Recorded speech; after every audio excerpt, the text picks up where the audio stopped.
நான் கேட்கிறேன் விஜய் அவர்களே, உங்களுக்கு முதல்ல பூத் கமிட்டி போறதுக்கு ஆள் இருக்குதா?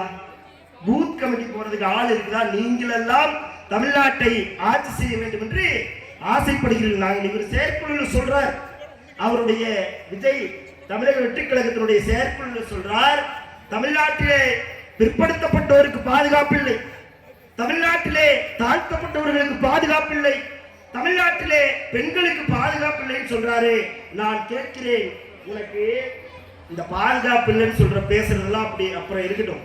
முதல்ல அந்த என்ன பனையூர் ஊட்ட விட்டு வெளியே வா. பனையூர் வீட்டுக்குள்ளேயே இருந்துட்டு நீ அரசியல் பண்ணினா அப்படிதான்.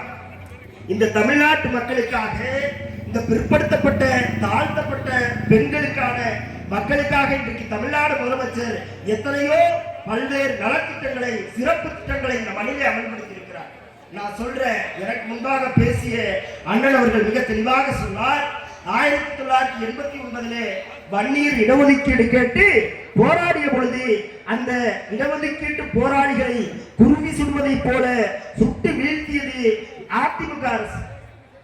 அடுத்தபடியா வன்னியர் முள்ளுநிலவு திருவிழாவிற்கு பேசிய ஒரே காரணத்திற்காக அந்த காடு வெட்டி குரு அவர்கள் மீது தேசிய பாதுகாப்பு சட்டத்தை போட்டது முன்னாள் அதிமுக அரசு.